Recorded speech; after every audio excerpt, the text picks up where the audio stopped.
Train کی پٹری پر بیٹھی رو رہی تھی۔ میں سمجھ گیا کہ وہ خودکشی کرنے کے لیے ٹرین کا انتظار کر رہی ہے۔ میں اس کے پاس گیا اور اسے سمجھانے کی کوشش کی، مگر وہ میری بات سننے کو تیار نہیں تھی۔ اتنے میں ٹرین آئی تو میں نے زبردستی اسے ٹرین کی پٹری سے دور کر دیا۔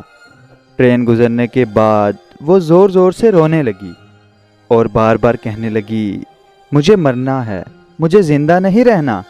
میں کچھ دیر اس کے پاس کھڑا رہا، پھر اسے اپنے ساتھ چلنے کا کہا۔ پہلے وہ نہیں مانی، پھر نہ جانے کیا سوچ کر وہ میرے ساتھ چل پڑے۔ گھر آ کر میں نے اپنے ماں باپ کو ساری بات بتائی۔ میرے گھر والوں نے اس کے گھر والوں کے بارے میں پوچھا، لیکن اس نے کچھ نہ بتایا۔ وہ 1 سال تک ہمارے گھر میں ہمارے ساتھ رہی، مگر اس نے کبھی اپنے بارے میں کچھ نہیں بتایا تھا۔ وہ چپ چاپ سارا دن گھر کے کام کرتی اور شام کو روتے ہوئے سو جاتی۔ وہ ہم سب کا بہت خیال رکھتی، مگر اپنا خیال رکھنا بھول گئی تھی۔ اکیلے بیٹھ کر نہ جانے کن سوچوں میں گم ہو جاتی کہ اسے ہماری آواز بھی سنائی نہ دیتی۔ عید پر امی نے اسے پوچھا، بیٹی کیسے کپڑے لاؤں تمہارے لیے؟ وہ کافی دیر چپ رہی، پھر امی کو گلے لگا کر بولی، مجھے بس دلہن کا سوٹ چاہیے۔ پہلی بار اس نے ہم سے کچھ مانگا تھا، اس لیے امی نے انکار نہیں کیا۔ امی بازار سے اس کے لیے دلہن کا سوٹ لے کر آئی۔ 1 سال میں عید کا دن وہ واحد دن تھا جب ہم سب نے اس کے چہرے پر مسکراہٹ دیکھی تھی۔ وہ دلہن کے جوڑے میں مسکراتی ہوئی اتنی خوبصورت لگ رہی تھی کہ مجھے اس سے محبت ہو گئی۔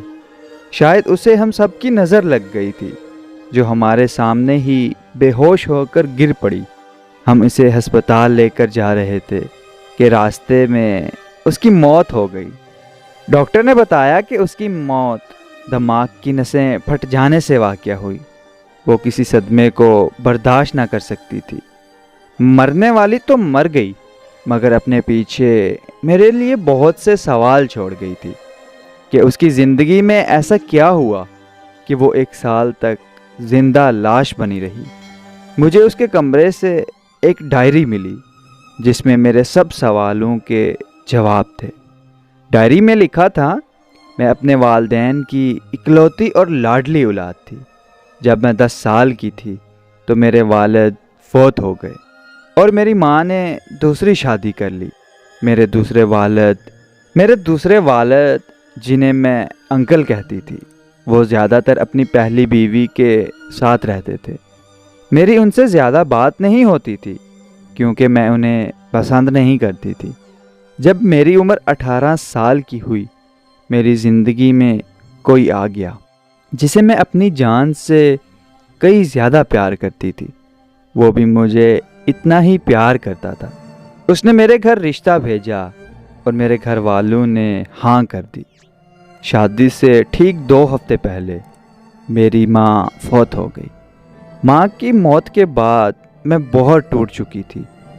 جینے کی بس ایک امید باقی تھی، وہ میری محبت تھی۔ شادی سے کچھ دن پہلے مجھے تیز بخار ہوا تو میں نے انکل سے کہا، مجھے میڈیسن لا کر دیں۔ انکل میڈیسن دینے کے بہانے آئے اور میری عزت لوٹنے کی کوشش کی۔ مجھے کچھ سمجھ نہیں آ رہا تھا کہ یہ میرے ساتھ کیا ہو رہا ہے۔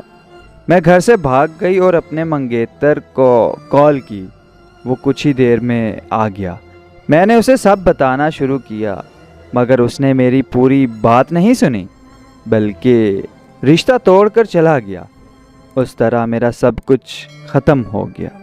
اب جینے کی کوئی وجہ نہیں بچی تھی، اس لیے خود کو ان دردوں اور تکلیفوں سے آزاد کرنا چاہتی تھی۔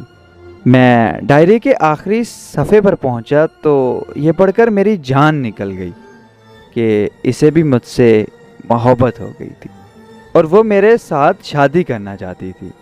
اسی لیے شاید اس نے عید پر شادی کا جوڑا منگوایا تھا۔